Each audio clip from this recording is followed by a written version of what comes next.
नमस्कार, भारत अपडेट देख रहे हैं आप। मैं हूं आपके साथ सप्रा दीपक मदेशा। बुलेटिन का आगाज करेंगे। मध्य प्रदेश में विकास और रोजगार को नई रफ्तार मिल रही है। मुख्यमंत्री डॉक्टर मोहन यादव ने धार के औद्योगिक पीथमपुर में ल्यूगॉन ग्रीन एलायंस नाम से नए प्लांट का लोकार्पण किया है। मुख्यमंत्री ने कहा कि सेकंड प्लांट के शुरू होने से लगभग 1000 लोगों को सीधा रोजगार मिलेगा। उन्होंने कहा कि बीते 10 दिन में प्रदेश में हजारों करोड़ के निवेश के अलग अलग कार्यक्रम हुए हैं, जिससे विकास का नया अध्याय शुरू हुआ है।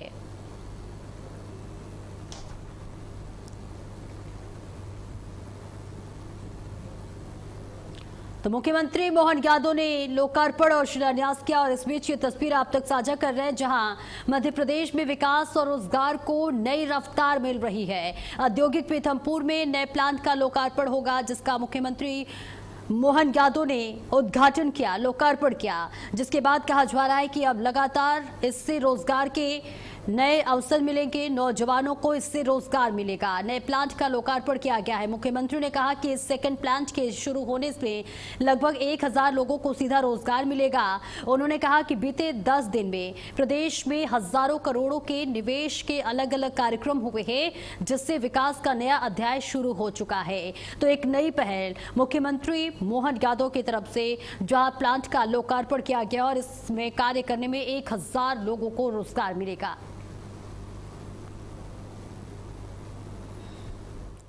ये सेकंड प्लांट का आज लोकार्पण हुआ है, जिसके माध्यम से लगभग 1000 लोगों को रोजगार मिलेगा और विकास का नया अध्याय प्रारंभ हुआ। बीते 10 दिन के अंदर हजारों करोड़ के निवेश के अलग अलग कार्यक्रम मेरी अपनी ओर से। और पन्ना जिले के केन बेतवा लिंक परियोजना और अजयगढ़ की रोंच मझगाय परियोजना से प्रभावित विस्थापित किसानों के लिए बड़ी राहत की खबर है। प्रदेश सरकार ने वर्ष 2024 की नई पुनर्वास नीति के तहत मुआवजा देने का प्रस्ताव को कैबिनेट से मंजूरी दे दी है। पन्ना विधायक एवं पूर्व कैबिनेट मंत्री बृजेंद्र प्रताप सिंह ने प्रेस कॉन्फ्रेंस में बताया कि अब नए सर्वे के आधार पर प्रत्येक पात्र विस्थापित परिवार को 12,50,000 रुपए की पुनर्वास सहायता प्रदान की जाएगी। तो नई नीति से मिलेगा 12,50,000 रुपए का मुआवजा, जहां मुआवजे के देने के प्रस्ताव पर कैबिनेट की मंजूरी मिल चुकी है। केन बेतवा और रोंच मझगावे परियोजना से यहां राहत मिलती हुई नजर आएगी। विस्थापित किसानों के लिए ये बड़ी राहत भरी खबर सामने आई है, जहां नई नीति से मिलेगा 12,50,000 रुपए का मुआवजा देने के प्रस्ताव पर कैबिनेट की मंजूरी भी मिल चुकी है, जो कि राहत भरी ये खबर है। इस बीच प्रदेश सरकार ने वर्ष 2024 की नई पुनर्वास नीति के तहत मुआवजा देने के प्रस्ताव को कैबिनेट में मंजूरी दे दी है। पन्ना विधायक और इसके साथ ही पूर्व कैबिनेट मंत्री बृजेंद्र प्रताप सिंह ने प्रेस कॉन्फ्रेंस किया और बताया कि अब नए सर्वे के आधार पर प्रत्येक पात्र विस्थापित परिवार को 12,50,000 रुपए की पुनर्वास सहायता प्रदान की जाएगी, जो कि ये राशि है बेहद एक तरह से कहे तो महत्वपूर्ण है। एक पहल उन लोगों के लिए जो पुनर्वास के बदले इस मुआवजे का ऐलान किया गया है।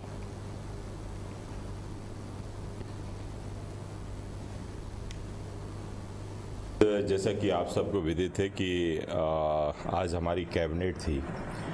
एक आपने देखा होगा कि लंबे समय से एक संघर्ष केन बेतवा वालों का और क्या अपने रुंज और मझगाय डैम वालों का चल रहा था, जिसमें अनावश्यक रूप से कई लोग अपनी रोटियां भी सेक रहे थे और गरीबों के ऊपर राजनीति कर रहे थे। इस मुद्दे को लेके, क्योंकि काफ़ी लंबे से ये संघर्ष चल रहा था, इस मुद्दे को लेके माननीय मेरी मुख्यमंत्री जी से उस समय पे बात हुई थी और माननीय मुख्यमंत्री के निर्देशानुसार मैंने केन बेतवा वालों को भी और आपके रुंज मझगाय वालों को भी, उन लोगों को बुला के उनसे अलग अलग चर्चाएं की। पलेरा कस्बे के वार्ड नंबर 12 के पास स्थित करीब 7 हेक्टेयर लाखों रुपए की शासकीय गोचर भूमि पर अतिक्रमणकारियों ने अवैध रूप से एक अस्थायी कच्चे मकान की और तार की फेंसिंग लगाकर कृषि कार्य में उपयोग करने के लिए अतिक्रमण कर लिया था, जिसे जेसीबी मशीन से तोड़कर सरकारी जमीन को अतिक्रमणकारियों से मुक्त कराया गया। कार्रवाई के दौरान भारी पुलिस बल तैनात रहा। तो इस बीच ये तस्वीर आप तक पहुंचा रहे हैं, जहां प्रशासन की ये बड़ी कार्रवाई देखने को मिली है। प्रशासन का पीला पंजा चला है, जहां एक बार फिर से ये कार्रवाई होती हुई नजर आई। तस्वीर आप तक साझा कर रहे हैं, जहां प्रशासन का बुलडोजर चला है और इसके साथ ही अतिक्रमण पर ये बड़ी कार्रवाई हुई है। पलेरा कस्बे की वार्ड नंबर 12 के पास स्थित करीब 7 हेक्टेयर लाखों रुपए की शासकीय गोचर भूमि पर अतिक्रमणकारियों ने अवैध रूप से एक स्थायी कच्चे मकान की ओर तार की फेंसिंग लगाकर कृषि कार्य में उपयोग करने के लिए अतिक्रमण कर लिया था, जिसके बाद ये बड़ी कार्रवाई हुई है। जेसीबी मशीन से तोड़कर सरकारी जमीन को अतिक्रमणकारियों से मुक्त कराया गया और इसके साथ ही कार्रवाई के दौरान भारी पुलिस बल मौजूद रहा। तो ये तस्वीर आप तक साझा कर रहे हैं, जहां पर अतिक्रमणकारियों के लिए एक बड़ा संदेश कि अगर इस तरह की अतिक्रमण की जाती है तो कार्रवाई तय है। जहां एक बार फिर से प्रशासन का पीला पंजा चला है और इसके साथ ही अवैध अतिक्रमण पर बुलडोजर चला है। तो लगातार शिकायतें भी की जा रही थी, जिसके बाद अब प्रशासन ने कार्रवाई किया है। प्रशासन का पीला पंजा चला है, अतिक्रमण को हटाया गया है। बताया जा रहा है कि तार से चारों तरफ फेंसिंग कर दिया गया था, जिसके बाद लगातार शिकायतें भी की जा रही थी और अब प्रशासन का ये बुलडोजर चला है, बड़ा एक्शन हुआ है, बड़ी कार्रवाई हुई है और इस बीच भारी पुलिस बल तैनात रहे। तो एक बार फिर से ये कार्रवाई होती हुई नजर आई और साथ ही एक सख्त हिदायत दी गई कि अगर अतिक्रमण किया जाएगा तो कार्रवाई तय है। तो प्रशासन का ये पीला पंजा चला है। कार्रवाई के दौरान भारी पुलिस बल तैनात रहा ताकि किसी भी तरह की कोई भी हुड़दंगबाजी ना हो।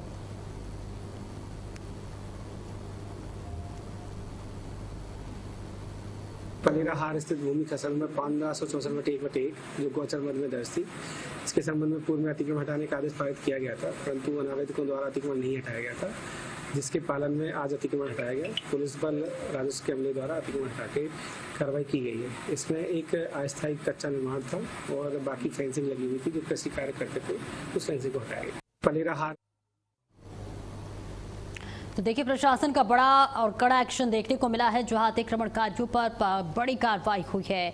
बताया जा रहा है कि लंबे समय से यहां पर अतिक्रमण किया गया था, कृषि का कार्य किया जा रहा था, जिसके बाद कई बार शिकायत की गई और अब प्रशासन का ये पीला पंजा चला है। और चलिए आगे बढ़ते हैं। बुरहानपुर जिले के खकनार थाना क्षेत्र अंतर्गत देड़तलाई बालापाट मार्ग पर बारिश से परेशानी बढ़ गई है। राहगीरों और स्कूली बच्चों की सुरक्षा पर खतरा भी बढ़ रहा है। वहीं देड़तलाई, चौखंडिया, पिपरी, बोरबंद सहित 8 से 10 गांव का मुख्य संपर्क मार्ग बदहाल है और हर साल बारिश में सड़क जलमग्न होने से आवागमन प्रभावित हो रहा है। ग्रामीण स्थायी पुलिया के निर्माण की मांग कर रहे हैं। ग्रामीणों का कहना है कि समय रहते समाधान नहीं किया गया तो एक बड़ा हादसा हो सकता है। तो लगातार ग्रामीण सड़क निर्माण के लिए गुहार लगा रहे हैं। बताया जा रहा है कि लगातार बारिश की वजह से आवागमन बाधित हो गया है और बारिश से लोगों को आवागमन में दिक्कतें और परेशानी हो रही है। मुश्किल से इस सड़क से उस सड़क पर जाने कड़ी मशक्कत के बाद पहुंच पा रहे हैं। पूरा सड़क जलमग्न हो गया है। जलभराव की स्थिति से आवागमन बाधित हो गया है।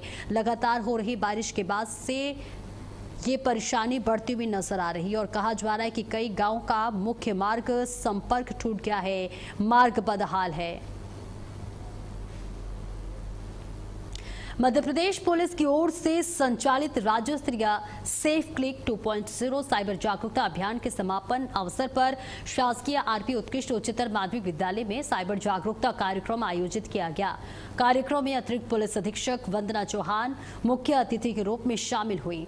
कार्यक्रम को संबोधित करते हुए अतिरिक्त पुलिस अधीक्षक ने विद्यार्थियों को साइबर अपराधों के बदलते स्वरूप, ऑनलाइन ठगी के नए तरीकों और उनमें बचाव के उपायों की जानकारी दी। तो अतिरिक्त पुलिस अधीक्षक वंदना चौहान इसमें शामिल हुई। साइबर अपराधों, ऑनलाइन ठगी को लेकर तमाम बातों का जिक्र करते हुए नजर आई। लोगों से बताया कि किस तरह से अगर आप साइबर के शिकार होते हैं तो किस तरह से आप इसके लिए अपने आप को सुरक्षित कर सकते हैं। साइबर जागरूकता को लेकर तमाम बातों का जिक्र करते हुए वंदना चौहान नजर आई। तो साइबर अपराधों, ऑनलाइन ठगी को लेकर जानकारी दी गई।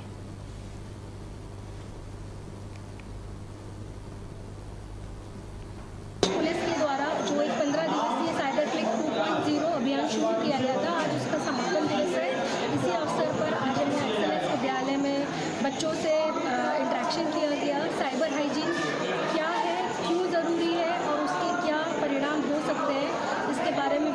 चर्चा की गई और एक क्विज कंपटीशन भी रखा गया था जिसमें साइबर से रिलेटेड कुछ महत्वपूर्ण प्रश्नों को टिक करने का जो काम है वो स्टूडेंट्स को करवाया। और लोक सेवा गारंटी अधिनियम 2010 के तहत निर्धारित समय सीमा में सेवा उपलब्ध नहीं कराने पर कलेक्टर जमुना भिंडे ने पंचायत पृथ्वीपुर के मुख्य कार्यपालन अधिकारी दुर्गेश भूमरकर पर 1000 रुपए का अर्थदंड लगाया है। कलेक्टर ने निर्देश दिए हैं कि यह राशि संबंधित अधिकारी के आगामी महीने के वेतन से काटकर शासन के निर्धारित लेखा शीर्ष में जमा कराई जाए। साथ ही भविष्य में ऐसी लापरवाही और विलंब दोबारा न हो, इसके लिए संबंधित अधिकारियों को चेतावनी भी जारी की गई है। तो ये तस्वीर आप तक साझा कर रहे हैं, जहां पर बताया जा रहा है कि अगर इस तरह की लापरवाही हुई तो कार्रवाई तय है। आपको बताते चले कि आगामी महीनों के वेतन से काटकर शासन के निर्धारित लेखा शीर्ष में जमा कराई जाए। साथ ही ये भी कहा गया है कि भविष्य में ऐसी लापरवाही और विलंब दोबारा न हो, इसके लिए संबंधित अधिकारी को चेतावनी भी जारी की गई है।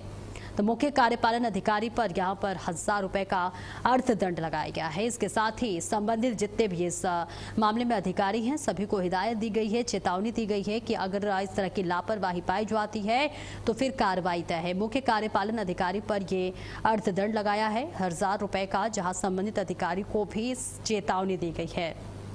लोक सेवा गारंटी अधिनियम के तहत अर्थदंड की ये बड़ी कार्रवाई सामने आई है। मुख्य कार्यपालन अधिकारी पर 1000 रुपए का अर्थदंड लगाया गया और इससे संबंधित जितने भी अधिकारी हैं उन सभी को हिदायत भी दी गई है। बताया जा रहा है कि संबंधित अधिकारी के आगामी महीने के वेतन से काटकर शासन के निर्धारित लेखा शीर्ष में जमा कराई जाए। साथ ही भविष्य में ऐसी लापरवाही और विलंब दोबारा ना हो, इसके लिए संबंधित अधिकारियों को भी चेतावनी दी गई है, हिदायत दी गई है।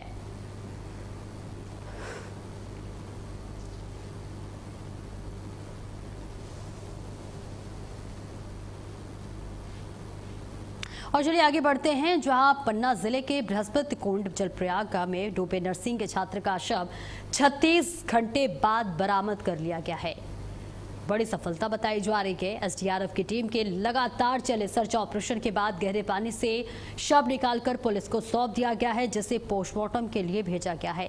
मृतक कुणाल ठाकुर बिहार का निवासी था और सतना में रहकर नर्सिंग की पढ़ाई कर रहा था और ऐसे में इस तरह से चले जाना बेहद दुख की बात है, जहां पर अब 36 घंटे बाद शव को बरामद कर लिया गया है। शव को पोस्टमार्टम के लिए भेज दिया गया है और पुलिस अब इस पूरे मामले में कार्रवाई करती हुई नजर आ रही है। तो इस बीच ये तस्वीर आप तक साझा कर रहे हैं, जहां आपको बताते चले कि एक युवक जो कि बिहार का निवासी है, सतना में रहकर वो कार्य करता था और बताया जा रहा है कि पिकनिक के लिए छात्र गया हुआ था, जिसके बाद गहरे पानी में डूबने की वजह से इस छात्र की मौत हो गई। 36 घंटे के बाद उसके शव को बरामद किया गया है। एसडीआरएफ ने आपको बताते चले कि कड़ी मशक्कत के बाद शव को बरामद कर लिया है। छात्र बिहार का निवासी बताया जा रहा है। सतना में रह के वो नौकरी करता था, जॉब करता था, जिसके बाद बताया जा रहा है कि वो पिकनिक के लिए गया हुआ था, जहां नदी में डूबने की वजह से उसकी मौत हो गई है।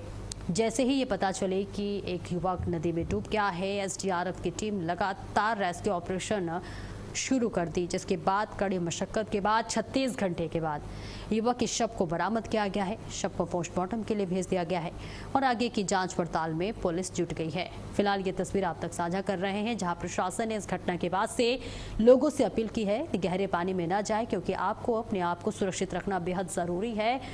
इस बीच ये तस्वीर जहाँ पन्ना में गहरे पानी में डूबने से एक युवक की मौत की खबर सामने आ रही है।